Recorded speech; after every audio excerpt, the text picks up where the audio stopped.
Vamos a hablar sobre la introducción a la cristología. Vamos a hablar sobre la definición, sobre la importancia, sobre los métodos y sobre las fuentes. Acabamos de empezar ahora para todos los que os estáis conectando. Así que el que quiera tener un boli y un papel que apunte, y el que no, cuando esto suba, pues va analizando lo que hemos estado hablando y va tomando apuntes para poder coger una formación cristológica. Bien, primero tendríamos que empezar con la pregunta más típica. ¿Qué es la cristología? Y cuando hablamos de qué es la cristología, le vamos a dar una respuesta sencilla. La cristología es una rama fundamental de la teología sistemática. ¿Y cuál es? La que se ocupa del estudio profundo de la persona y de la obra de Jesucristo. No se trata simplemente de una reflexión académica, sino de una disciplina espiritual que busca conocer, que busca comprender, que busca amar y que busca proclamar aquel, en relación a Cristo, que es el centro de la revelación divina y es el fundamento de la fe cristiana. Cristo es el centro, el fundamento de la fe cristiana. Ahora, si analizamos el término que usamos en esta composición, si analizamos cristología, se deriva de dos palabras griegas. Fíjense, lo tengo aquí escrito. Voy a darle la vuelta a la cámara, como hacemos siempre, para que veáis directamente lo que significa. Ahí vemos cristología, tema 1. Usaremos también pizarra cuando analicemos temas o palabras originales en los siguientes capítulos. Aquí vemos cristología, que deriva de dos palabras, o es la composición de dos palabras en griego, Christos y logía. Christos es lo que traduce la palabra Mesías del hebreo, y logía es una palabra griega, también deriva la palabra logos, que significa tratado, discurso o estudio. Por lo tanto, cristología es el estudio sistemático de Cristo. Por eso, seguimos. Es para que veáis simplemente las palabras, para que eso os quede más grabado. Vamos a usar pizarra siempre que podamos en algunas palabras. Por lo tanto, cristología significa el estudio sistemático sobre Cristo. Ahora, esta disciplina, hermanos y hermanas que me escucháis, examina quién es Jesucristo y empieza desde la eternidad hasta la eternidad. Es decir, que la cristología bien comprendida no es solo una doctrina más dentro del conjunto teológico, sino que es el eje mismo de toda teología cristiana. Hay un escritor, una frase de un escritor, que no recuerdo el nombre del escritor, pero sí la frase, que decía que toda teología es última instancia cristología. Es decir, todas las doctrinas fundamentales se vierten, terminan en la cruz de Cristo. Ahora, podemos hablar un poco sobre la doble dimensión de la cristología. ¿Cuál es la doble dimensión de la cristología? Es la persona y la obra cristológica. Para los que estáis entrando y habéis entrado tarde, estamos empezando el primer tema, que es la introducción a la cristología. Luego los temas más profundos se irán desarrollando en medida en cómo retomemos los temas semana a semana. Vamos a hablar un poco sobre la doble dimensión de la cristología, la persona y la obra de Cristo. Cuando hablamos de la cristología, la podemos desarrollar en dos grandes áreas, como hemos dicho. Primero, persona. Es decir, cuando hablamos de la persona de Cristo, aquí se estudia quién es Jesús, pero quién es Jesús en su ser esencial, o lo que es lo mismo, una frase teológica, una frase técnica, la identidad ontológica del Hijo Eterno de Dios hecho carne. Eso es cuando hablamos en relación o estudiamos en relación a su persona. Esta área responde a la pregunta de quién es Jesús en sí mismo, en su ser, el estudio de la persona de Cristo. Ahora, cuando hablamos de la cristología clásica, o mejor dicho, la cristología clásica, para que podamos entendernos, ha definido este área en torno a la afirmación esencial de que Jesucristo es una sola persona con dos naturalezas. Una persona con dos naturalezas, divino y humana. Están unidas, sin confusión y sin mezcla. No hay cambio, no hay división, no hay separación. Y esta expresión que os estoy lanzando, esto que os estoy enseñando en esta noche, es la definición que se dio en el Concilio de Calcedonia en el 451 después de Jesucristo. Se entendió esta verdad intrínseca, hablando sobre la hipóstasis en la persona de Jesucristo. Ahora, hay preguntas que surgen en relación a lo que estamos hablando. ¿Es Jesús verdaderamente Dios y verdaderamente hombre? Esta pregunta es el corazón de la cristología, porque la afirmación bíblica y la afirmación ortodoxa del momento es que Jesús es verdaderamente Dios y es verdaderamente hombre. Hay textos como Juan, capítulo 1, del 1 al 14, Filipenses, capítulo 2, del 5 al 11, Hebreos, capítulo 1, del 1 al 3, y también quiero recordar Hebreos, capítulo 2, del 14 al 18 al 19, si no mal recuerdo, donde nos abren un panorama bíblico en relación a verdades de que Jesús es verdaderamente Dios y verdadero hombre. Cuando hablamos de verdadero Dios, usamos la terminología del Logos eterno que aparece en Juan 1:1 y nos habla que es preexistente antes de la creación, que existe, que es preexistente antes de la creación y que es plenamente participante de la divinidad. Títulos que le da, por ejemplo, Isaías 9:6, donde se le llama Dios fuerte, en Miqueas 5:2, donde se le llama el Eterno, y afirmaciones como en Juan 10:30, donde Cristo dice, yo y el Padre uno somos. Estos sustentan esta verdad que os estoy compartiendo. Jesús no es una criatura exaltada, sino Dios en esencia, no solo en función.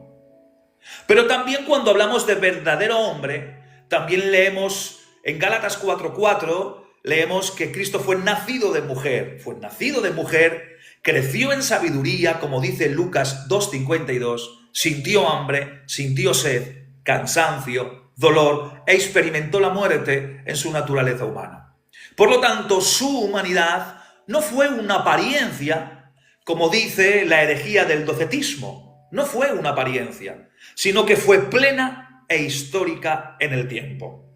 Fue tentado en todo, dice la Escritura, según nuestra semejanza, pero sin pecado, como dice Hebreos 4:15. Por lo tanto, hermanos que me estéis escuchando, teológicamente, negar cualquiera de las dos naturalezas, tanto la divina como la humana, conduce a una herejía, el arrianismo, porque el arrianismo negó su plena divinidad.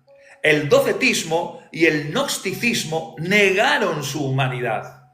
Y cuando uno minimiza o uno separa o uno dice que no es humano, si divino o medio divino y si humano, puede cometer el error de entrar dentro de esta categoría de herejías, como el arrianismo, el docetismo o el gnosticismo.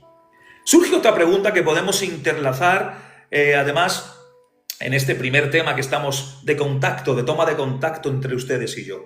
¿Cómo se relaciona sus dos naturalezas en una sola persona?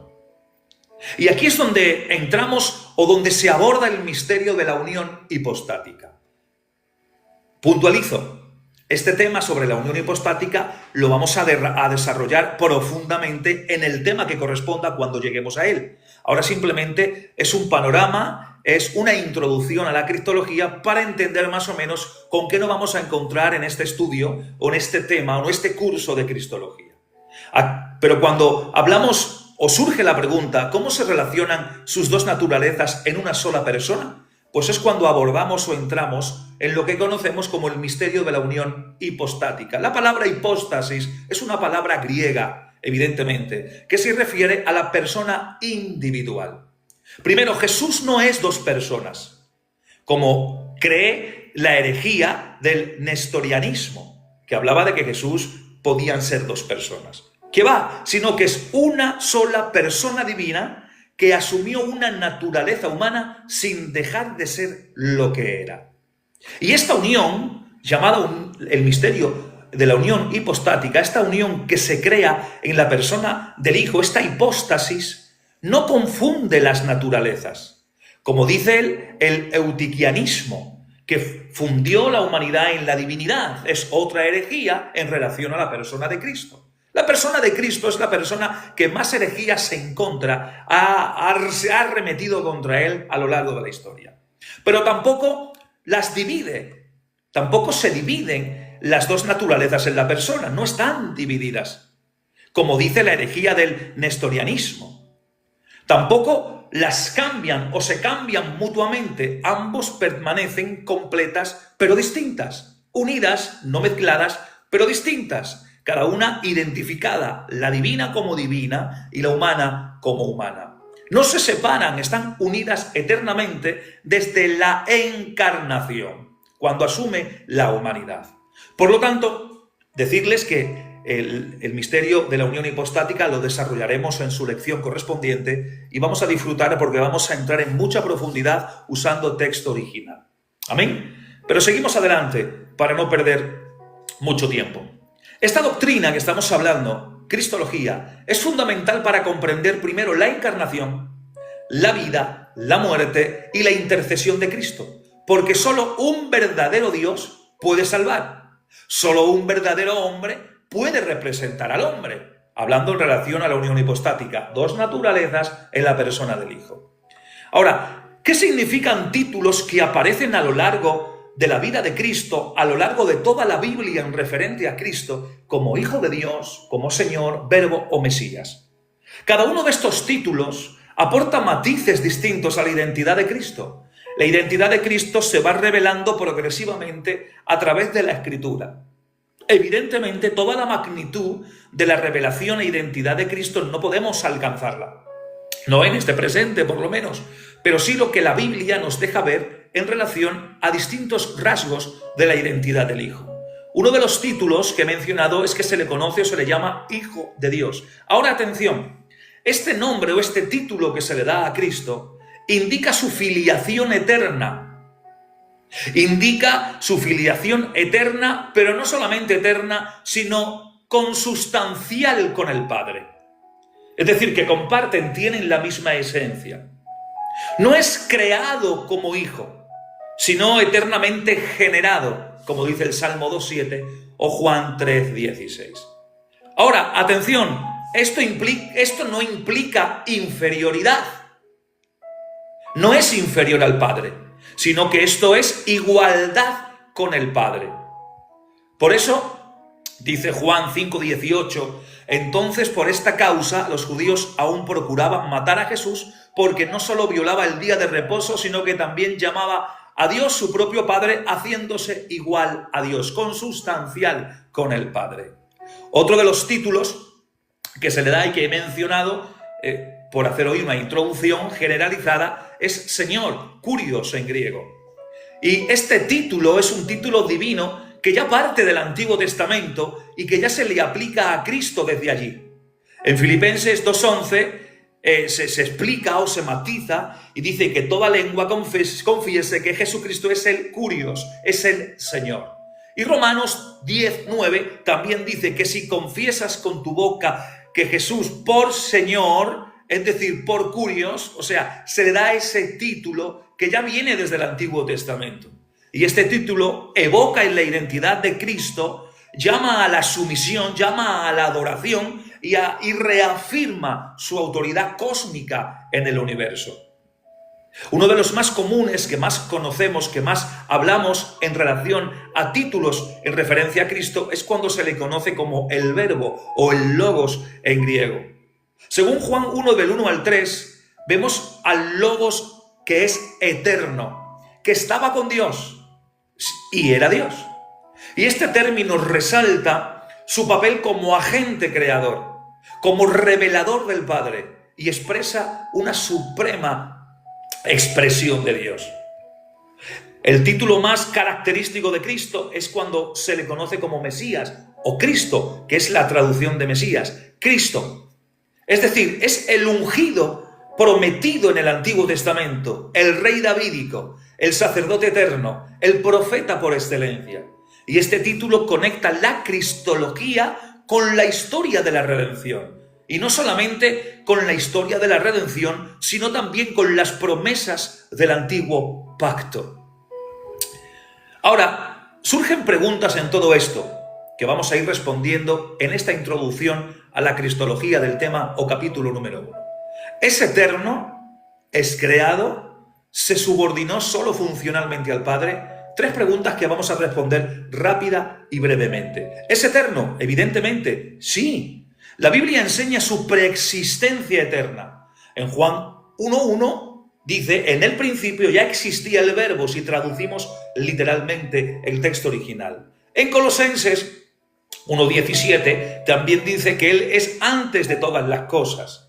En Hebreos 13.8, Jesucristo es el mismo ayer, hoy, por los siglos de los siglos. O sea, que el Hijo no tiene principio ni fin. Es el yo soy antes de Abraham, que dice Juan 8.58, si no mal confundo. Ahora, ¿es creado? No, no es creado Cristo.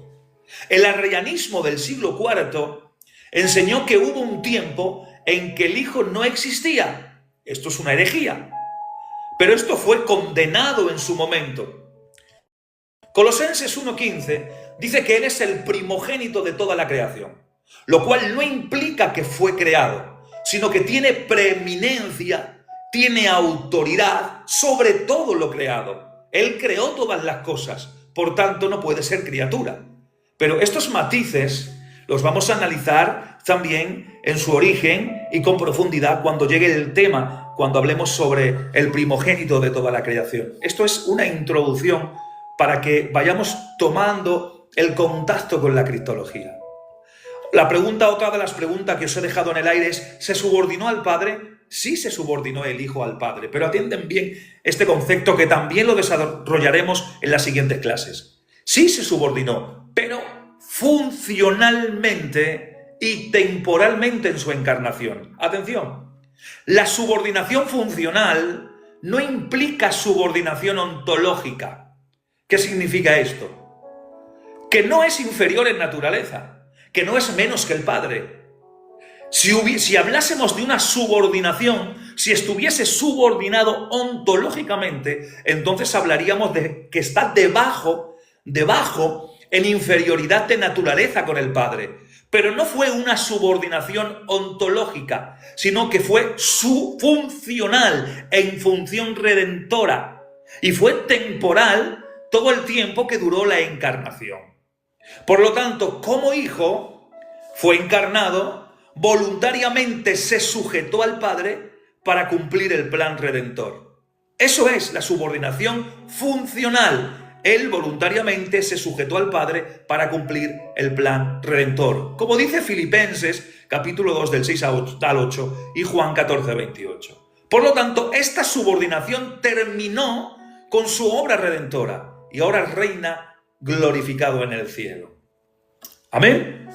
Bien, vamos a hablar ahora, ya como es el primer tema y es sobre una introducción cristológica, primer tema, vamos a hablar sobre la defensa contra herejías históricas a lo largo de la historia. Es interesante, porque parece que en este presente estas herejías están volviendo a coger fuerza, quizás bajo otro nombre, bajo otro concepto, de otra manera, pero tienen las mismas intenciones o las mismas desviaciones que ya en su inicio, al principio. Atención, la historia de la Iglesia muestra cómo los errores sobre la persona de Cristo han producido grandes desviaciones doctrinales. Atención, yo estoy mirando y voy intentando también leer algún mensaje, pero me es imposible. Si estoy hablando y leyendo, se me va el hilo. Pero sí, Abraham o alguno, no sé cómo podéis ayudarme, porque estamos hablando de cristología, de la persona de Cristo, y hay mucho golpe de herejía. Pueden entrar muchos a decir muchas barbaridades sobre nuestro Cristo. Si alguno puede echarme una mano para bloquear, pues no sé cómo hacer, haz moderadores. Yo no sé cómo puedo hacer eso ahora, si no lo haríamos. Lo haríamos en un momento, es que me falta el Marcos, por eso, y es un tema muy delicado. Bueno, vamos a intentarlo. Amén, vamos a orar a Dios para que Dios tome el control. Sé que pueden entrar gente y decir muchas barbaridades, pero vamos a intentar. A ver cómo puedo hacer yo para invitar. Voy a invitar, venga, a los que sabéis, por favor, darme una invitación, yo os invito, entráis y me vais ayudando. Ya te he puesto, compañero, échame una mano. Sin querer, a lo mejor. Nada, le he dado yo para que subas, para que me eches una mano, para que bloquees. Vale, mira, por aquí hay uno que se llama Hermano Daniel, que es un joven que muchas veces yo te he llamado para hacer también preguntas. Sí. Si quieres ponerle de moderador, que yo le tengo, y es un muchacho que está pendiente, solo falta a quien falta el respeto, es decir, si viene alguien por casualidad, hermano Israel, un testigo de Jehová, y tiene preguntas y solo pregunta con educación, pues nosotros no solemos bloquearle ni silenciarle, pero simplemente al que falte el respeto. Vale, perfecto. Pues que me diga para darle una invitación. Que parece un amanecer, que pone ahí el hermano Félix, él y el hermano Félix son excelentes moderadores, hermano, y yo que te voy a escuchar también, me pone si quieres, y ya te prometo que no queda un hereje con cuenta. Vale, perfecto. Por favor, como yo no me lío, dar vosotros mismos como has hecho tú, mandarme la invitación para que os dé. Y así vale, pero es muy fácil. Mira, donde pone el hermano Dani, escribe, por favor, que no escriba nadie en un momento. Por favor, Félix y Dani, podéis escribir y yo te digo cómo se hace. Mira, pincha en su foto. Perfecto, sí. Y ahora te ponen 3 puntos a la derecha, ¿verdad? Sí. Dale, añadir moderador. Correcto. Confirmar. Ahora yo te voy a escribir yo. Listo. Me pones a mí. Echa eco Amador, que siempre está en todos los likes de los cristianos, el pobrecito. Ahí que te he puesto hola. Ya está, listo. Vale, y el hermano Dani, yo me pongo abajo a escuchar y a aprender de un gran maestro como usted. Vale. Y nada, un privilegio, ¿vale, hermanico? Que Dios te bendiga. El hermano Félix. Félix, por favor, ponte por acá para ponerte también y así me eches una mano entre todos. Vale, y tienes a David Jiménez también que has puesto, en 5. Con nosotros 4, yo creo, si quieres alguno más, perfecto, pero yo creo que era suficiente. Perfecto, así nos va bien. Bueno, venga, pues un privilegio, ¿vale, Israel? Que Dios te bendiga. Aquí compartimos todos, aquí todos nos ayudamos. Venga, que el Señor te bendiga, os escucho, ¿vale? Venga, perfecto. Seguimos adelante. Estábamos hablando sobre las diferentes herejías. Aquí ya vamos a tocar chicha para alguno que esté escuchando. Lo siento, pero vamos a intentar hacerlo lo mejor que podamos. Vamos a hablar sobre la defensa contra herejías históricas a lo largo de la historia, contra la persona de Cristo. Y como he dicho, como estábamos hablando, la historia de la Iglesia muestra cómo los errores sobre la persona de Cristo han producido grandes desviaciones doctrinales. Inclusive en nuestro propio pueblo, en nuestra propia misión, hay desviación en relación a la persona de Cristo. Vamos a hablar rápido, porque esto también lo matizaremos en su momento y en su lección. Hay herejías como el arrianismo. ¿Cuál era el error principal del arrianismo? Es que negaban la divinidad del Hijo. Decían que el Hijo, que Cristo no era divino, o no era en su totalidad divino. Por lo tanto, eso es el arrianismo. Pero hubo una corrección ortodoxa en el concilio de Nicea, en el 325 después de Cristo. Y se usó o se tomó una palabra que también la analizaremos en su momento, cuando toque en su lección, que es la palabra griega homousios. Homousios es homos, es de mismo, o la misma, o mismo, y ousia, que es de donde proviene la palabra ausios, es esencia, y es de la misma esencia, y empezó a ensalzarse, a popularizarse este término para entender que Cristo compartía la misma esencia de Dios Padre, o sea, de Dios. Otra herejía que salió en su momento también y que está también dando sus atisbos hoy es el docetismo. Y el docetismo negaba la humanidad real de Cristo. Decían que no era un humano total o que no tenía una humanidad total. Y Primera de Juan, capítulo 4, del 2 al 3, de alguna manera, cuando ahí se especifica y dice Juan el apóstol, Jesús vino en carne, estaba refutando el gnosticismo y el docetismo en aquel momento. Hay otra herejía que es el nosterianismo, que esto lo que hacía, o el error fundamental, es que dividía a Cristo en 2 personas distintas. Y hablaba de la pluralidad de personas en Cristo, hablando de 2. Y fue condenado en el concilio de Éfeso, en el 431. Hay otra herejía, que es la última que voy a mencionar para no solamente estar hablando de esto, que es el eutiquianismo, que a lo mejor no se ha escuchado tanto el término, pero que mezclaba ambas naturalezas en una sola persona. Es decir, en contra de la unión hipostática, que os he mencionado por encima, una persona con 2 naturalezas juntas, inseparables, pero no mezclándose ni fusionándose. Pues el eutiquianismo mezclaba, fusionaba ambas naturalezas en la persona de Cristo. Y también fue condenado en el concilio de Calcedonia en el 451. Por lo tanto, ¿cuál es la conclusión teológica hasta este punto del tema en esta noche? Que el estudio de la persona de Cristo nos lleva a una confesión profunda y reverente. ¿Cuál es? Que Jesucristo es Dios, Dios verdadero y hombre verdadero, sin confusión ni división. Y esta verdad no solo es académica, sino que también es fundamental para la fe y para la salvación cristianas.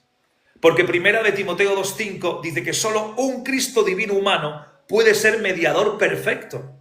Solo uno que es Dios puede reconciliarnos con Dios. Y solo uno que es hombre puede representarnos ante Dios. Y todo esto se cumple en la persona de Cristo. Esta doctrina debe llevarnos a la adoración, al asombro y a la fidelidad doctrinal en Cristo, culminando con la frase de 1 de Timoteo 3:16 que todos conocemos: grande es el misterio de la piedad, Dios fue manifestado en carne. Hemos estado hablando de la persona, pero he dicho que se dividía en dos rasgos el estudio cristológico: la persona de Cristo y ahora la obra de Cristo. Y la obra de Cristo, cuando hablamos que la cristología no solo estudia quién es Cristo, sino también lo que hizo, lo que hace por nuestra salvación. Y esta dimensión está estrechamente unida a la soteriología. La soteriología, que ya la estudiaremos en su momento, es el estudio acerca de la salvación, el estudio sistemático acerca de la salvación. Y esta dimensión, como acabo de mencionar, está estrechamente unida a la soteriología. Pues la obra de Cristo es el fundamento de nuestra redención, de nuestra reconciliación y, cómo no, de nuestra glorificación. Como bien se lee en algunos libros de tratados cristianos, donde se dice que en Cristo Dios nos ha dado no solo la fuente de la salvación, sino su sustancia misma. Vaya frase más impactante. Ahora, vamos a hablar un poco sobre su vida sin pecado, su obediencia perfecta en relación a su obra. Porque Cristo no solo murió por nosotros, sino que vivió por nosotros. Su vida terrenal fue una encarnación visible de la ley moral de Dios, de la perfecta obediencia. Pero dentro de la obediencia podemos ver la obediencia activa y la obediencia pasiva. Cuando hablamos en Cristo de la obediencia activa, atención, estamos hablando de que Jesús cumplió plenamente la ley de Dios, pero la cumplió tanto en pensamiento como en palabra y en obra. Él no vino solo a morir por nuestros pecados, sino a vivir por nuestra justicia. Mateo 5:17 nos hace entender este tema cuando habla de que Jesús cumple la ley y los profetas. Y cuando leemos también Romanos 5:19, también entendemos que por la obediencia de uno fuimos constituidos. Y cuando hablamos de obediencia pasiva, hemos hablado de obediencia activa, es decir, que Jesús cumplió plenamente la ley, en pensamiento, en palabra y en obra. Y cuando hablamos de obediencia pasiva, entendemos que aunque sin pecado, atención, aunque sin pecado, se sometió voluntariamente a la humillación, al sufrimiento y a la muerte por nuestros pecados, conforme dice Filipenses 2:8 y Hebreos 5:8. ¿Qué significa esto? Esto simplemente significa que su justicia nos es imputada a nosotros, a los creyentes, conforme dice 2 de Corintios 5:21, si no mal recuerdo el texto. No solo como perdón, sino como justicia cumplida, porque su vida sin pecado es parte integral de la justicia. Por eso dice Hebreos 7:25 que tal sumo sacerdote nos convenía, santo, inocente, sin mancha. Esto es tremendo, hermanos, en esta noche. Hablar de la persona de Cristo yo creo que es lo más grande que podemos tener y hacer en esta vida. Cuando hablamos de su muerte vicaria y su muerte redentora en la cruz es el centro del Evangelio. La muerte de Cristo fue vicaria, es decir, fue en lugar de otro. Eso es lo que significa vicaria, en lugar de otro. Pero también fue expiatoria, es decir, que removió el pecado y fue así la forma de satisfacer la justicia divina. Fue vicaria y expiatoria. Vicaria porque fue en lugar de otro, de mi persona, de tu persona. Expiatoria porque removió el pecado y así de alguna manera hizo satisfecha la justicia divina. Por lo tanto, podemos entrar aquí y matizar algo que me llama la atención. Una sustitución penal. Porque Cristo tomó sobre sí la ira que tú y yo merecíamos, hermano que me escuchas. Fue hecho pecado por nosotros. Isaías 53:5, Romanos 3:25, Gálatas 3:13 y Primera de Pedro 2:24, creo que era, son los textos que podemos poner como base en relación a lo que estoy mencionando, para que en vuestra casa con tiempo los estudiéis. Pero también no solamente hubo una sustitución penal, sino que también hubo una redención, porque su sangre es el precio que libera a los cautivos del pecado, de Satanás y de la muerte. Por eso dice Efesios 1:7 que en él tenemos redención mediante su sangre, el perdón de pecados según las riquezas. Y Colosenses 1:14 también lo dice que en quien tenemos redención, el perdón de los pecados. Pero no solamente hubo una sustitución penal, una redención, sino que también hubo una reconciliación. Es decir, que su muerte restauró la relación rota entre Dios y el hombre. Por eso dice segunda de Corintios 5:18 que Dios estaba en Cristo reconciliando consigo al mundo. Y Romanos 5:10 también dice, porque si cuando éramos enemigos fuimos reconciliados con Dios por la muerte de su Hijo, o sea que hubo reconciliación también con su muerte en la cruz del Calvario. Y no solamente hubo una sustitución penal, no hubo una redención, no solamente hubo una reconciliación, sino que también hubo una propiciación. ¿Qué significa? Que Cristo satisfizo la justa ira de Dios y transformó su enemistad en nuestro favor. Por eso, Primera de Juan 2:2 dice que Él es la propiciación por nuestros pecados. Y en Hebreos 2:17 también dice que en Él también Dios atañe para hacer todo esto por nuestros pecados. Son textos que tienen que ver con lo que estamos mencionando. La cruz no es solo un ejemplo de amor, hermanos que me escucháis. Es el acto definitivo de justicia satisfactoria por el pecado. Como lo afirmó un hombre que he leído y que a veces me gusta leer estas citas de libros de nuestros padres apostólicos, como afirmó Anselmo de Canterbury. Él tiene una frase que me llama mucho la atención que dice: no pudiste salvarnos sino como Dios hombre. Como Dios hombre nos salvó.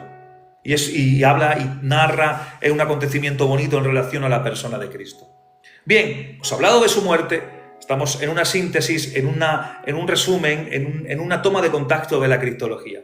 Cuando hablamos de su resurrección corporal y su significado teológico, podemos hablar de que la resurrección de Cristo es la confirmación divina de que su sacrificio fue aceptado y que es la garantía de nuestra vida futura. Vamos a tocar un poco en profundidad esto, porque cuando lo hablamos de una manera histórica y corporal, no fue una metáfora, no fue una experiencia espiritual subjetiva. ¿Qué va? Fue física, fue visible su resurrección corporal. En Lucas 24:39, Juan 20:27 y Hechos 1:3 nos mencionan y nos hablan de una resurrección física, visible de Cristo. Si a esto le damos una validación teológica, vemos la aprobación de Dios al sacrificio de Cristo en Romanos 1:4 y Romanos 4:25.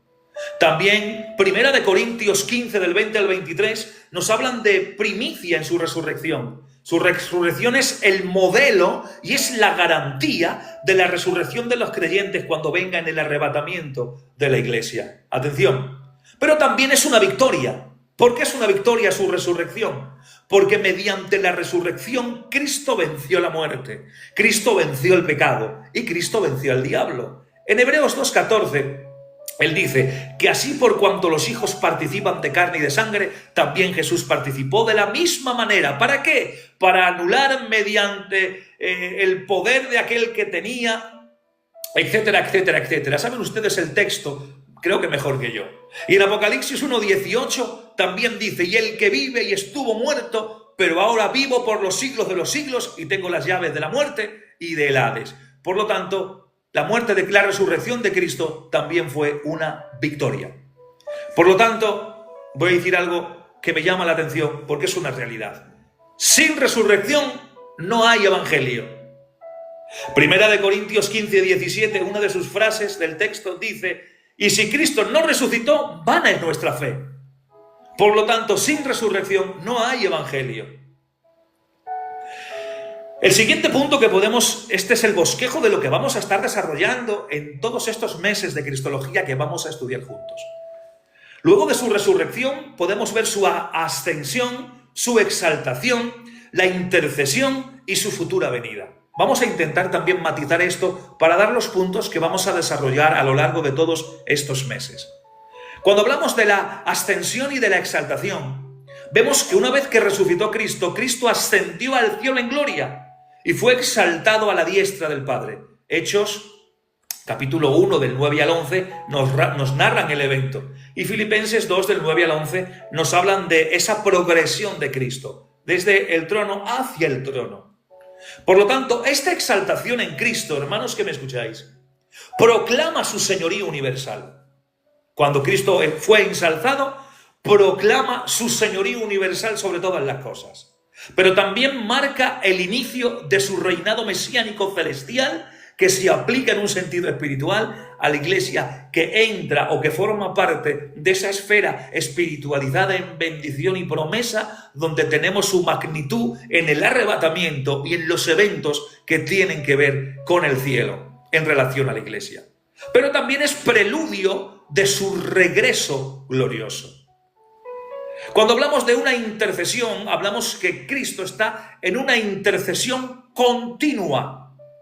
Cristo intercede por los suyos como sumo sacerdote eterno. En Hebreos 7:25 y Romanos 8:34 están los textos bases que apoyan lo que estamos mencionando. ¿Y qué garantiza esta intercesión continua? ¿Qué es lo que garantiza? Atención, porque esto es interesante. Garantiza perdón constante. Garantiza acceso seguro al trono de la gracia. Y garantiza que la preservación del creyente en medio de las pruebas. Que Cristo está contigo y que estás en la mano de Cristo en medio de tus pruebas, en medio de tus enfermedades, en medio de tus momentos difíciles. Hay una preservación, te preserva el Señor está contigo. Por medio de la intercesión continua que Cristo tiene a favor de los suyos. Y ya cuando hablamos de la segunda venida, no estoy mencionando ahora arrebatamiento, sino segunda venida para inaugurar el reino milenial. Cristo volverá como prometió a la nación de Israel visiblemente, gloriosamente y victoriosamente. No volverá para morir, sino que volverá para reinar y juzgar 1000 años en esta tierra. Y la esperanza cristiana está anclada también a esta promesa. La exaltación no es el fin de su obra, atención, sino una continuación de su obra, la de Cristo, pero en otro plano distinto, fuera de la esfera humana, para continuar en el plano de lo espiritual y en el cielo. Cristo no cesó su ministerio tras la cruz, lo trasladó del madero, la trasladó al trono y sigue intercediendo por nosotros. Por lo tanto, hay 3 oficios en relación a Cristo que también estaremos desarrollando cuando entremos en el tema que corresponde a sus oficios. Cristo tiene el oficio de profeta, de sacerdote y de rey. Y esto lo matizaremos en más profundidad. Pero ahora vamos a tener una toma de contacto. Porque estos 3 oficios fueron prefigurados ya en el Antiguo Testamento y se cumplen perfectamente en Cristo. El de profeta, Jesús revela la voluntad de Dios. No solo con palabras, sino que revela la voluntad de Dios con su propia vida, con su propio ser. Por eso en Deuteronomio 8:15 dice: un profeta en medio de ti, de tus hermanos, como yo, te levantará el Señor tu Dios y a él oirán. Está haciendo alusión a Cristo. En Hebreos capítulo 1, versículo 1 y 2, también nos hablan de esto, cuando dicen que Dios, hablando hace mucho tiempo, de muchas ocasiones y de muchas maneras por los padres y por los profetas, en los últimos días hablará por el Hijo. Aunque el texto original no dice por el Hijo, sino dice por Hijo, diciendo que Él es el discurso completo, Cristo, que también lo analizaremos cuando corresponda en su tema. Y en Juan 1:18 también dice que nadie ha visto jamás a Dios, el unigénito de Dios, el que está en el seno del Padre, Él lo ha dado a conocer. Porque no solo habló de parte de Dios Cristo, sino que habló como Dios mismo y su enseñanza es autoridad final. pero también tiene otro oficio, el oficio de sacerdote. Y cuando hablamos de el oficio de sacerdote en relación a la persona de Cristo, Él media entre Dios y los hombres y ofreció el sacrificio perfecto. ¿Cuál era el sacrificio perfecto? Él mismo se ofreció a sí mismo. Por lo tanto, también intercede constantemente, como dice Hebreos 7:25. No es un sacerdote más, es el gran sumo sacerdote eterno según el orden de Melquisedec. Que eso también lo analizaremos, os voy a dejar con el gustillo, el sabor de boca, para analizarlo en los siguientes temas. Y luego está el oficio de rey. Cristo reina en poder y en justicia, sometiendo a sus enemigos y guiando a su pueblo, como dice el Salmo capítulo 2, que porque se sublevan las naciones y los pueblos tratan cosas vanas, se levantarán los reyes de la tierra y gobernarán tramas unidos contra el Señor y contra el ungido, diciendo, etcétera, etcétera, etcétera. Es un tema extenso que podríamos analizarlo en un futuro. Y en Apocalipsis 19:16 también menciona que se le da un título, Rey de Reyes y Señor de Señores. Su reino es presente, pero también es futuro, es espiritual y es escatológico. Por lo tanto, su reinado es la culminación de su obra redentora, restaurando el dominio perdido de Adán. Ahora, podemos mencionar también lo que tiene que ver con la inseparabilidad entre la persona y obra. No podemos separarlo. Hay algo que es inseparable entre la persona y obra. Es decir, lo que Cristo hizo tiene valor solo por quien es. La obra de Cristo, lo que Cristo hizo, tiene valor solo porque Él es quien es. Va unido, es algo que es inseparable. Su muerte tiene poder porque es el Dios encarnado quien murió. Su intercesión es efectiva porque es el sacerdote perfecto y sin pecado. Su gobierno es legítimo porque es el Rey eterno prometido. Es decir, que cualquier intento de separar la obra de Cristo de su persona conduce al error. Si no es Dios, su muerte no tiene un valor infinito. Si no es hombre, no puede representarnos. Si no es ambos, no puede reconciliarnos. ¿Lo están entendiendo, hermanos, que me escucháis? Por lo tanto, si damos una conclusión teológica, la obra de Cristo es integral, es perfecta, es continua y es eficaz. Desde la eternidad pasada hasta la eternidad futura, Cristo es el centro de la redención. Su obra no terminó en la cruz, sino que proyecta hacia su reinado eterno. Por eso Juan 19:30 usa la famosa palabra tetelestai, consumado es. No significa terminado todo, ¿qué va? No es ya he terminado todo, no significa eso la palabra en su origen, en su etimología más profunda, sino está completado el sacrificio. Cristo sigue obrando en favor de la iglesia y volverá a por la iglesia. Ahora, cuando hablamos de una cristología en el marco de la teología sistemática, que es lo que estamos estudiando y lo que vamos a estar estudiando todos estos meses, podemos hablar de que la cristología forma parte de la teología sistemática y a la vez no solamente forma parte, hermanos, sino que es el núcleo de la teología sistemática, la cristología. Cada área doctrinal se entrelaza con ella, se entrelaza con la cristología. Mira, atiéndanme. Atención. Cuando hablamos de la teología propia es el estudio de la persona de Dios Padre. Cuando hablamos de la teología propia, vemos cómo se entrelaza en la cristología. ¿Por qué? Porque Cristo es la revelación plena del Dios Trino, como dice Hebreos 1:3 y Juan 1:18. Cuando estudiamos neumatología, que es la doctrina del Espíritu Santo, vemos que el Espíritu Santo glorifica a Cristo, conforme Juan 16:14, y testifica de él. Vemos que está entrelazada entre la cristología. Cuando estudiamos la antropología bíblica, el estudio de la persona del hombre o de la composición del hombre, vemos que Cristo es el postrer Adán, el restaurador de la humanidad, como dice 1 Corintios 15:48. Vemos que la cristología está entrelazada. Cuando estudiamos soteriología, el estudio de la salvación, vemos que Cristo es el autor y el consumador de la salvación, como dice Hebreos 12:2. O sea que la cristología está entrelazada también en la soteriología.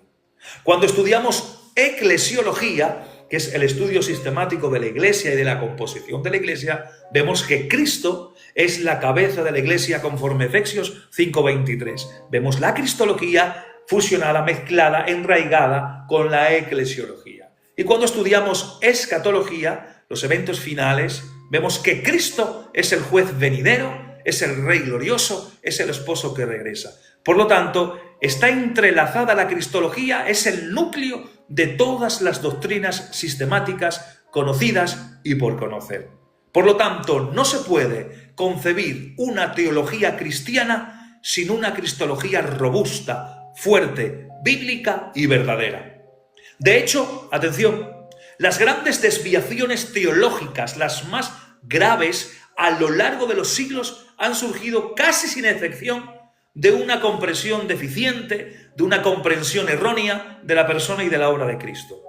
Por eso han surgido a lo largo de la historia y de los siglos las grandes desviaciones teológicas, porque no han comprendido bien o han comprendido erróneamente o deficientemente la persona y la obra de Cristo.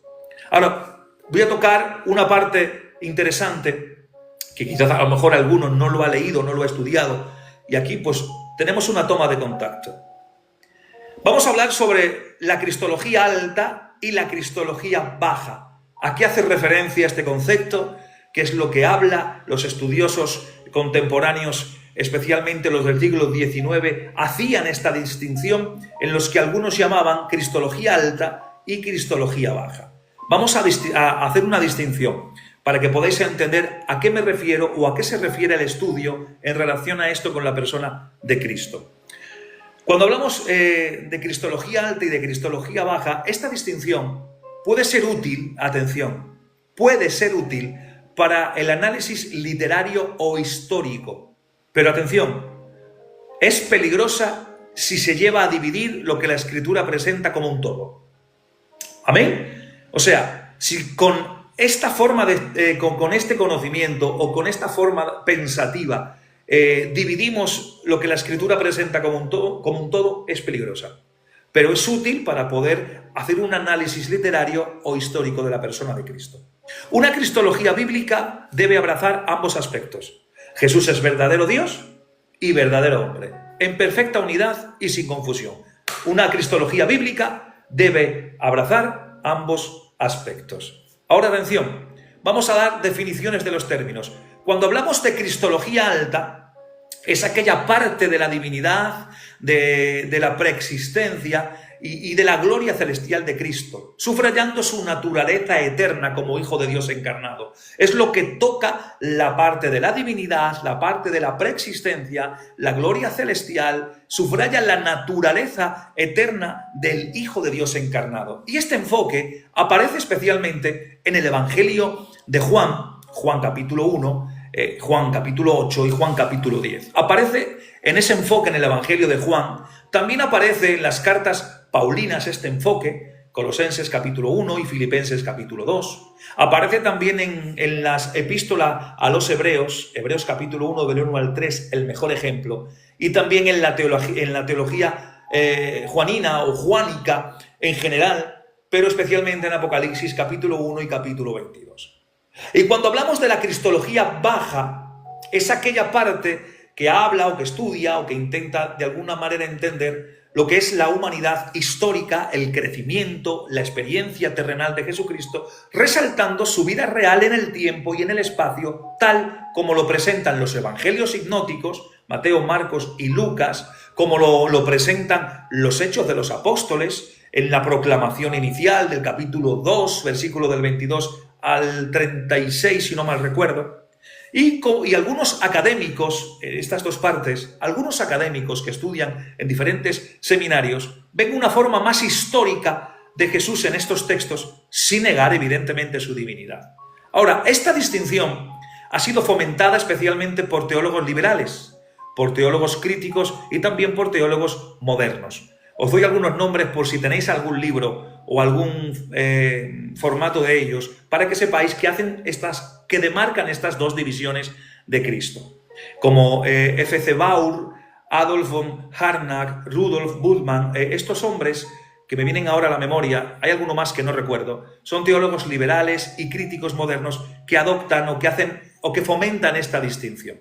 Estos hombres sostuvieron que la cristología alta fue una evolución tardía del pensamiento cristiano, mientras que la cristología baja sería más auténtica. Y ellos hablan de esto para no minimizar la humanidad de Cristo. Ahora, atención, si hacemos una evaluación exegética de ambas perspectivas, ahora, entre vosotros y yo, para ir finalizando y cerrando este primer tema de contacto, vamos a ver la cristología alta en Juan y en Pablo. Vamos a ver textos, pero como he dicho, no se pueden dividir. Sí podemos para estudiarlo, pero no podemos hacer una división y separar lo que es un mismo todo, simplemente para entender divinidad y humanidad. Juan capítulo 1, versículo 1 al 3, aquí lo vemos, y aquí tengo algo apuntado para que también lo veáis conmigo.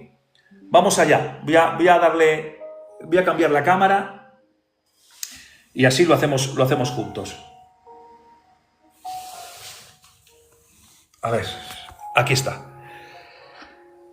Juan 1 del 1 al 3, como todos conocemos, aquí vemos el texto famoso que dice: en el principio era el verbo, y el verbo era con Dios, y el verbo era Dios. Lo vamos a mencionar conforme está escrito.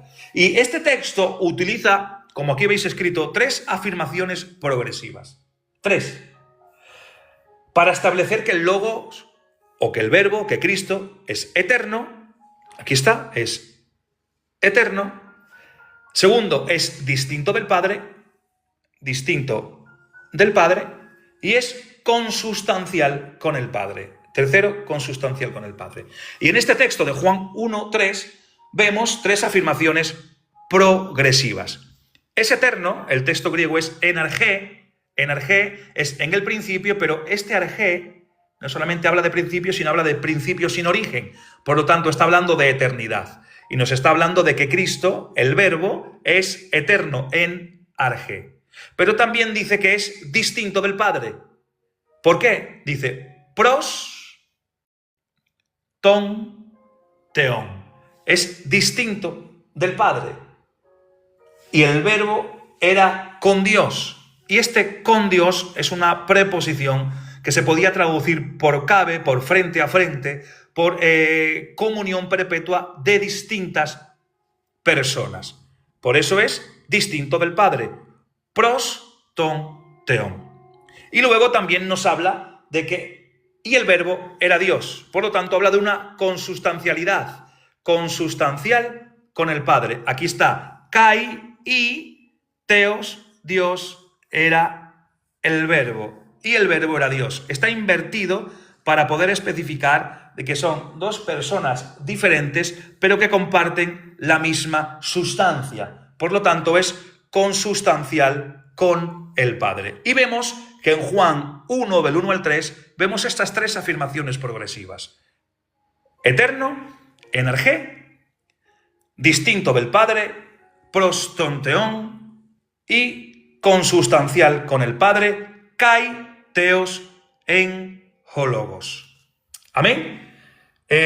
A lo largo de los capítulos que vamos a estar estudiando, vamos a analizar muchas palabras en relación a Cristo en su idioma y vamos a escribir mucho en la pizarra y vamos a aprender mucho juntos, pero interesante para poder defender la persona de Cristo. Amén. Por lo tanto, este versículo que acabo de alguna manera hacer un análisis exegético rápido, este versículo es quizás la afirmación más clara de la divinidad preexistente del Hijo. No como una idea abstracta, señores. No como una idea abstracta, sino como una persona divina que se hizo carne, como dice Juan 1:14. En Filipenses capítulo 2, versículos del 6 al 11, Pablo lanza una afirmación de Cristo. Dice, Cristo, siendo en forma de Dios. Lo que no voy a escribir para no perder tiempo, lo haremos cuando ya entremos en materia con más profundidad. Forma de Dios en griego se traduce por morpheteo. Morpheteo es genitivo, morpheteo. Y es decir, que no retuvo su posición. Déjeme poner esto aquí para que se pueda ahora. Tengo que verificar una cosita de estas. Ahora, listo. Es decir, que no retuvo su posición, sino que se vació a sí mismo. Ahora especifico esto.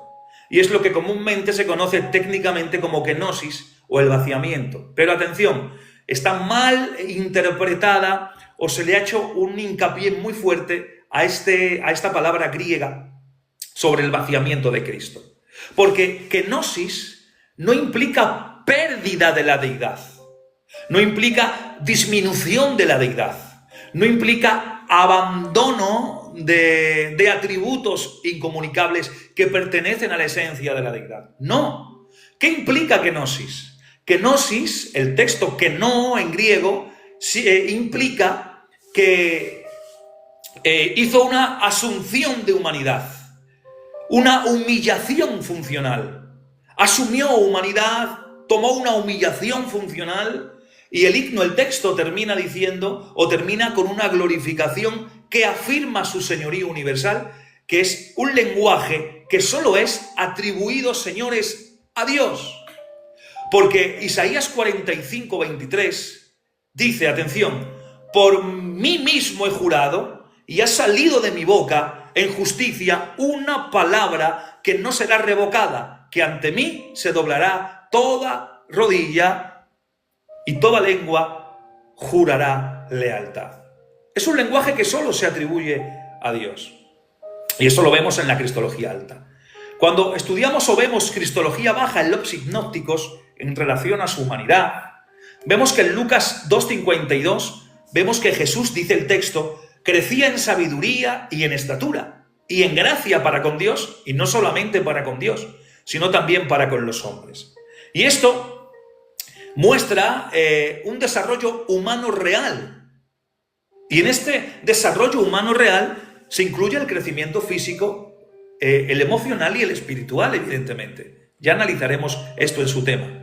En Marcos 13:32 hay un texto que dice, ni el Hijo sabe el día ni la hora.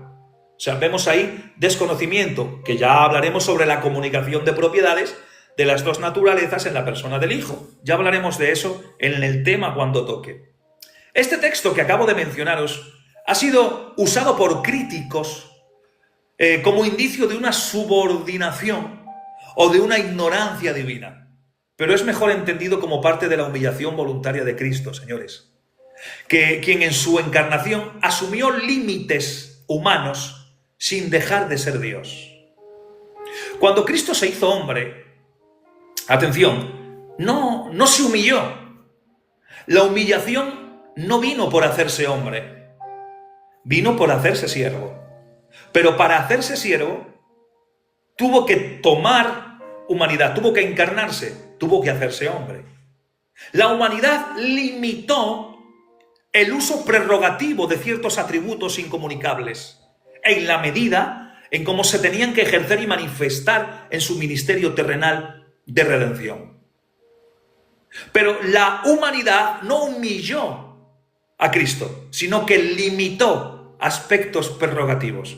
Y mediante la humanidad pudo llegar a ser siervo, y entonces sí, llegó al estado de humillación. Solo siendo siervo pudo llegar a humillarse voluntariamente por amor, evidentemente sin dejar de ser Dios. En Hechos 2:22 dice que Jesús Nazareno, varón aprobado por Dios. Pedro aquí vemos que resalta, sí, vamos a decirlo así, resalta su humanidad, pero el discurso concluye con su exaltación y con su señorío, mostrando cómo la cristología baja, hablando de la humanidad de Cristo, lleva naturalmente a una cristología alta, porque son dos mitades de un mismo todo. No podemos hacer una separación y sentenciar o segmentar por el medio. Hay peligros acerca de la separación cuando intentamos separar, desvincular la cristología alta de la cristología baja. Porque el error no está en observar estas dos dimensiones. No, podemos estudiarlas, podemos observarlas. El error no está ahí. El error está en dividirlas como si fueran irreconciliables, cuando son reconciliables e inseparables. Y este error es común en muchos enfoques críticos liberales. Si leéis algún libro de cristología liberal, va a enfocaros y tienden a dividir irreconciliablemente estas dos partes. Tener cuidado con qué lectura cristiana leéis acerca de la persona de Cristo. Algunos críticos liberales postulan que Jesús nunca se proclamó Dios y que fue la Iglesia quien lo divinizó en su figura con el tiempo. O sea, una teoría del desarrollo cristológico, que es una herejía. Otros ven la cristología alta como una helenización tardía, influenciada por el platonismo y el gnosticismo del momento. También roza la herejía. Y estas ideas, si nos vamos a la Biblia, contradicen el testimonio unificado en el Nuevo Testamento. No solamente contradicen el testimonio unificado del Nuevo Testamento, sino que también debilitan la unidad de la persona de Cristo. Y también separan la historia de la teología, el Jesús de la fe del Jesús real. Por lo tanto, la Escritura no presenta a dos Cristos, uno histórico y otro divino, sino al mismo Señor Jesucristo, plenamente Dios y plenamente hombre. Ahora, cuando tocamos el punto de una cristología bíblica con una visión integral, podemos hablar que una cristología bíblica y ortodoxa abraza y unifica los aspectos que las corrientes académicas separan. El mismo Cristo que llora en Getsemaní es el que resucita a Lázaro con autoridad divina. El que muere en debilidad humana es el que perdona pecados como solo Dios puede hacerlo. El niño que nace en Belén es el que fue anunciado como Dios fuerte y el que gobierna desde la eternidad. Es decir, que el equilibrio fue plasmado magistralmente en la fórmula calcedonia de 451 después de Cristo. Aquí se matizan y se unen en la persona de Cristo, su persona, su obra, cristología alta, cristología baja, como las dos cosas de un mismo todo. Es decir, hay una fórmula calcedoniana del 451 después de Cristo, donde dicen, si no recuerdo mal, déjenme pensar, que decía, uno y el mismo Cristo, Hijo, Señor, unigénito reconocido en dos naturalezas, sin confusión, sin cambio, sin división, sin separación.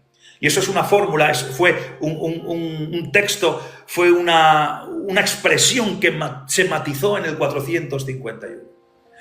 ¿Cuál es la conclusión teológica? Pues que la dicotomía de la alta y de la baja pueden ser útiles como herramientas literarias o en la hermenéutica, pero es teológicamente insuficiente si no se reconcilia en la unidad de la persona de Cristo. Dividir su identidad es incurrir en errores similares a las herejías antiguas, como el nestorianismo, que dividía sus naturalezas, o el adopcionismo, que negaba su divinidad eterna. Es decir, hermanos que me escucháis, una cristología bíblica no parte de abajo ni de arriba, parte del todo revelado en la palabra de Dios, donde la gloria de la divinidad y la belleza de la humanidad se unen sin contradicción en Jesucristo, el Hijo eterno encarnado. ¿Cuál es la aplicación pastoral y doctrinal que yo puedo regalaros en esta noche? Pues simplemente que la Iglesia debe rechazar todo reduccionismo cristológico. Jesús no es solo un ejemplo moral, ni solo doctrina celestial, es el Dios hombre, el Salvador viviente. Todo predicador debe enseñar a Cristo completo. Él vino en carne, y el que reina en gloria, y el que lavó los pies, y el que volverá como juez. La adoración cristiana no es posible sin reconocer a Jesús como Señor encarnado, crucificado, resucitado y exaltado. Atención. Cristo como centro de toda la revelación bíblica. Cristo es el centro de toda la revelación bíblica. Atención. Jesucristo no es una figura secundaria o alguien marginal en la historia bíblica. ¿Qué va? Cristo es el centro hermenéutico de toda la Escritura. Jesús mismo afirmó en Juan 5:39, escudriñad las Escrituras, ellas son las que dan testimonio de mí, dice Cristo. Aún más, también dice Cristo, y comenzando desde Moisés, les declaraba en todas las Escrituras lo que de él decían. Como dice Lucas, creo que es 24-27. Por lo tanto, desde el primer anuncio del Evangelio, del protoevangelio, en Génesis 3:15, pasando por las profecías mesiánicas, por los tipos en el sistema levítico, por los salmos mesiánicos, hasta los evangelios y epístolas, toda la Biblia apunta a Cristo. El enfoque cristocéntrico no es un lujo devocional, hermanos y hermanas que me escucháis, sino una necesidad hermenéutica. Una lectura bíblica que no conduzca a Cristo es incompleta. Por lo tanto, voy a lanzar una pregunta que vamos a desarrollar ya en la recta final. ¿Quién dice el mundo que es Jesús a día de hoy y a lo largo de la historia? Pues a lo largo de la historia muchos han intentado responder a la pregunta que Jesús mismo planteó en Mateo 16:15. ¿Y vosotros quién decís que soy yo? Algunos dicen que fue un maestro moral a día de hoy, como Gandhi o como Confucio. Otros que fue un líder revolucionario como los liberacionistas. Otros que fue un profeta iluminado como en el Islam.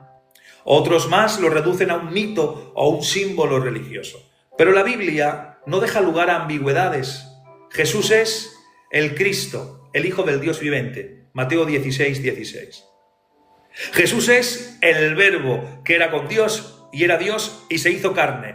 Juan 1:1 y 1:14. Jesús es Dios sobre todas las cosas, bendito por los siglos. Romanos 9:5. Por lo tanto, ¿cuál es la finalidad espiritual de la cristología? El estudio cristológico, hermanos que me escucháis, no es una empresa meramente intelectual. Es un camino que nos lleva a la adoración. Cuanto más comprendemos quién es Cristo, más nos asombramos ante su gloria. Por eso no intentamos comprender para creer, sino que creemos para poder comprender. Eso sería una frase que se marcó o que lo marcó o lo expresó Anselmo de Canterbury en su libro. Atención, el verdadero estudio de Cristo debe producir un triple fruto en el creyente. Y esto ya es a modo pastoral. ¿Cuál es el triple fruto que tiene que producir en el creyente? Primero, un asombro reverente. Al contemplar su grandeza, uno tiene que asombrarse reverentemente ante Cristo. Segundo, una fe firme. Al confiar en la persona de Cristo, uno tiene que afirmar su fe. Y luego, evidentemente, una imitación práctica. Uno tiene que seguir sus pasos. ¿Cuál es la importancia de la cristología?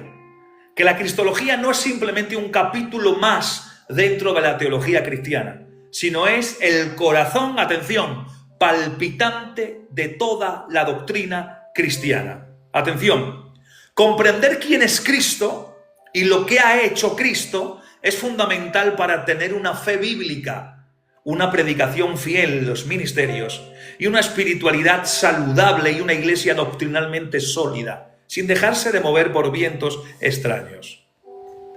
Por lo tanto, vamos a explorar diversas dimensiones que explican por qué la cristología es indispensable. Y con esto terminamos este capítulo 1, este tema 1, acercándonos a una introducción a la cristología. Atención, ¿por qué la identidad de Jesús define el cristianismo? No se puede ver verdaderamente, o mejor dicho, a ver cómo lo puedo decir para que puedan entenderme. Uno no puede ser un verdadero cristiano sin tener una correcta comprensión de Cristo. Es incompatible. Para ser un verdadero cristiano, uno tiene que tener una correcta comprensión de Cristo. El cristianismo no es un sistema moral, no es una estructura religiosa, ni una filosofía de vida. No. El cristianismo es una relación vital, una relación salvífica con una persona, Jesucristo, el Hijo de Dios. Y si eso no lo entendemos ni lo tenemos claro, entonces podremos llevar el título de cristiano, pero verdaderamente dejamos mucho que desear. Las grandes religiones del mundo pueden sobrevivir incluso sin sus fundadores, desaparecen del centro doctrinal. El budismo sigue sin Buda, el Islam sigue sin Mahoma, pero el cristianismo se desmorona si se tergiversa a Cristo. Si Cristo desaparece del cristianismo, el cristianismo se desmorona. Cristo tiene que ser el centro. tiene que ser el núcleo. Tenemos que tener una vida de comunión con Él. Como dijo Lewis en su libro, en uno de sus libros, dice: Cristo no vino a enseñar una religión.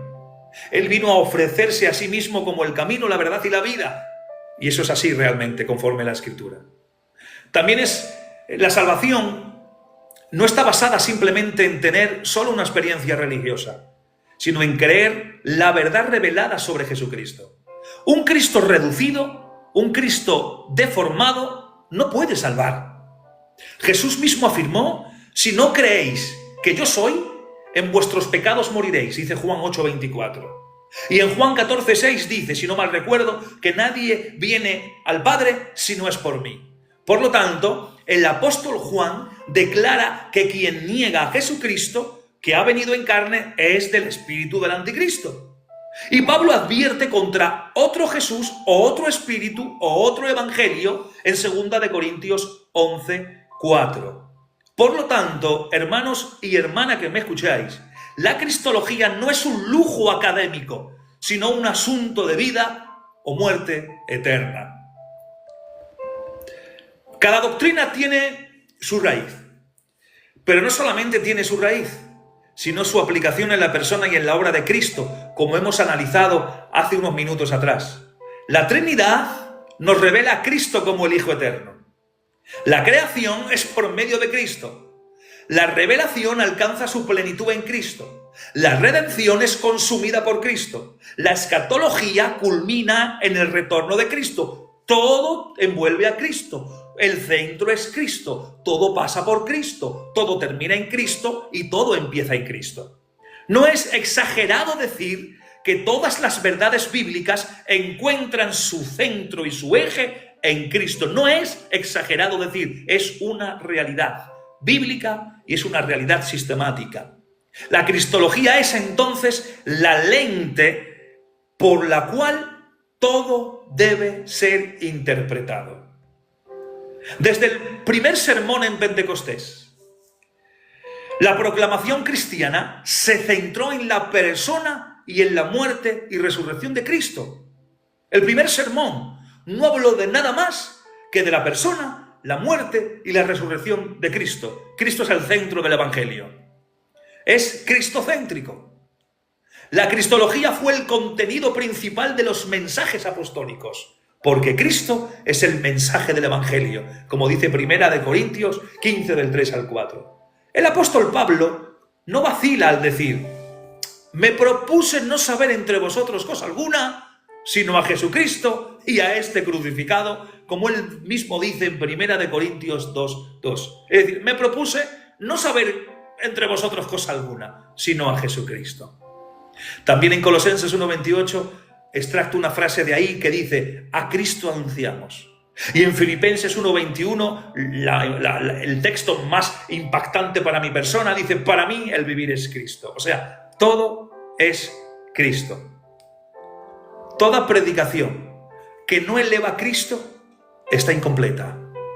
Toda enseñanza que lo sustituye o lo minimiza se desvía del Evangelio auténtico.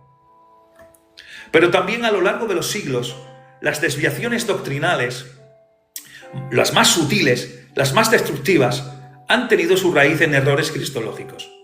Entre ellas se encuentran, como hemos mencionado antes, el arrianismo, que niega la divinidad plena de Cristo, el docetismo, que negaba su verdadera humanidad, el nestorianismo, que dividía sus dos naturalezas, las separaba por completo, el monofisismo, que las confundía en una sola, las fundía a las dos naturalezas en una sola, el modernismo, que reduce a Jesús a un ejemplo ético o un símbolo religioso, y un montón sin fin más de herejías que rondan alrededor de Cristo.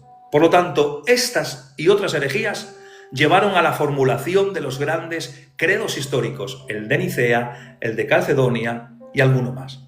Por lo tanto, la finalidad de estos credos históricos era defender la ortodoxia cristológica, la verdad bíblica dentro de lo conocido en su momento. Hoy en día hay movimientos como los Testigos de Jehová, como el mormonismo, como la Nueva Era, o incluso ciertas corrientes liberales y progresistas, dentro a veces también de nuestras iglesias, que mantienen ideas que contradicen la cristología bíblica. Por eso, una iglesia sin buena cristología es vulnerable al error y al engaño. Necesitamos volver a abrazar una cristología bíblica. La cristología no solo es un ejercicio doctrinal, es la llave de la transformación espiritual. Cuanto más profundamente conocemos a Cristo, más creemos en amor y en devoción. Más somos transformados a su imagen moral. Más comprendemos nuestra identidad como creyentes. Más deseamos su presencia y de su gloria. Por eso Pablo lo expresa de esta manera en 2 de Corintios 3:18. Él dice: por tanto, nosotros todos, mirando a cara descubierta, como en un espejo la gloria del Señor, somos transformados de gloria en la misma imagen. Amén. La cristología no solo informa la mente, atención, sino que forma el carácter. Porque es Cristo quien da sentido a la historia. Cristo es el Señor del tiempo, Cristo es el Señor de la historia. Y desde la eternidad pasada hasta la eternidad futura, todo el plan de Dios gira en torno a su Hijo. Por eso dice: por cuanto agradó al Padre que en él habitase toda plenitud, y sigue diciendo el texto de Colosenses 1, 19 y 20, que por medio de él reconciliase consigo todas las cosas. Apocalipsis 22, 13, Cristo es el alfa y la omega. Él es el principio y el fin de la creación, de la redención y del propósito eterno de Dios. La historia humana solo cobra sentido cuando se comprende en relación con la historia del Hijo de Dios encarnado. Finalmente, hermanos y hermanas que me escucháis, conocer a Cristo profundamente es el fundamento de una adoración bíblica, de una adoración ferviente, de una adoración verdadera. No se puede adorar correctamente lo que no se conoce correctamente. Por eso en Juan 4:24 dice que Dios es espíritu y los que le adoran en espíritu y en verdad es necesario que adoren.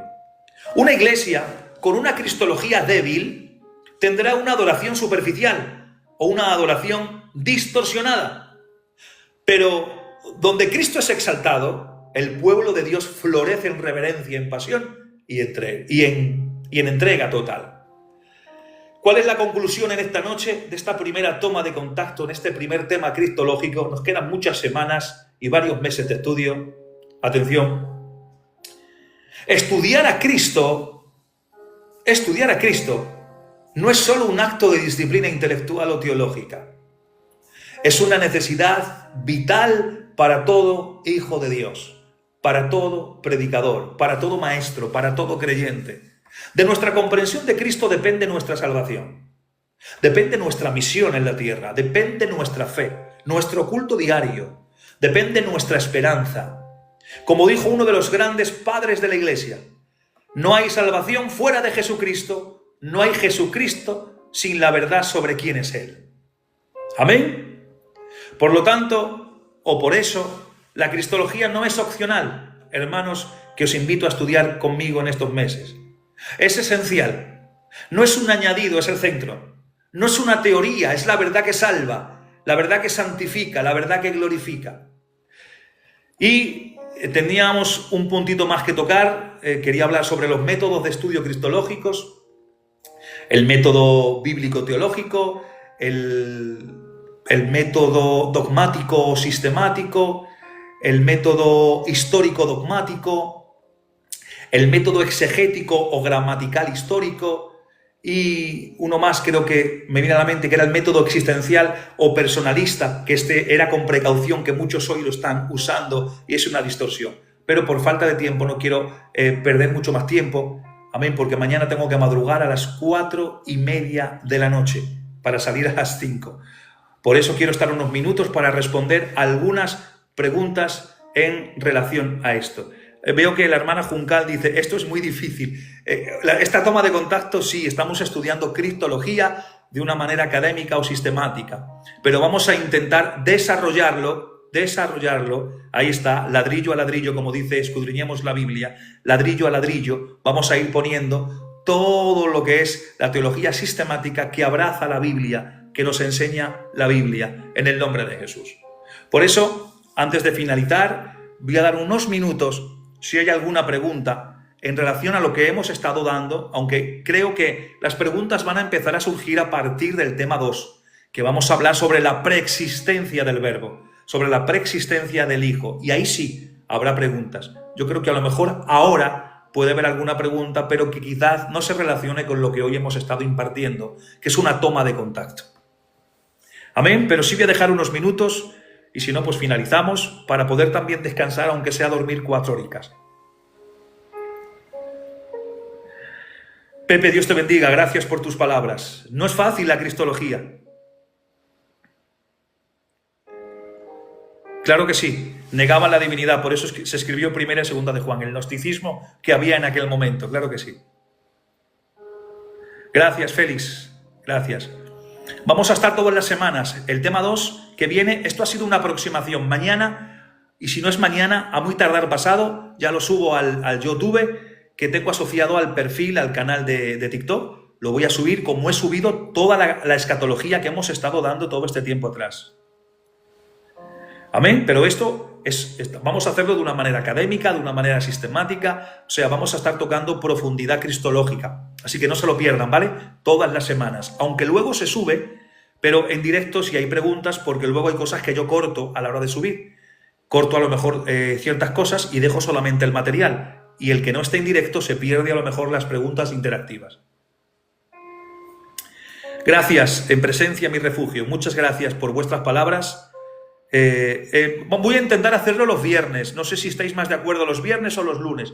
Me da igual un día que otro, el día que vosotros podáis estar. Yo puedo el viernes y puedo el lunes porque no tengo compromisos ni tengo cultos esos días. Por eso puedo estar o el viernes o el lunes. Viernes, veo que sume más el viernes, pues los viernes por la noche, también hay lunes. Bueno, vamos mirando, los lunes no tenemos culto en Talavera, también, bueno. Gracias a todos vuestros comentarios. Pues nada, se entiende que las preguntas quedan para la semana que viene cuando hablemos del tema 2 sobre la preexistencia del Verbo. Ahí ya vamos a tocar profundidad, ahí ya vamos a tomar asuntos muy teológicos, muy profundos. Escuchadme, nos van a romper los esquemas, se nos va a romper la mente porque vamos a tocar temas que a lo mejor no hemos tocado hasta el día de hoy o no se han tocado públicamente, y vamos a tocar con Biblia, evidentemente. Así que venir desprejuiciados de todo lo que habéis escuchado, estudiado, para ir juntos a lo que la Biblia nos pueda enseñar. Es lo único que os pido. Sí, Silva, esto va a molar un montón, la verdad es que sí. Bueno, compañeros, pues sin más, voy a despedir esto. Abraham, si tú puedes entrar, quita el micro y nos das gracias, así pues me recuesto.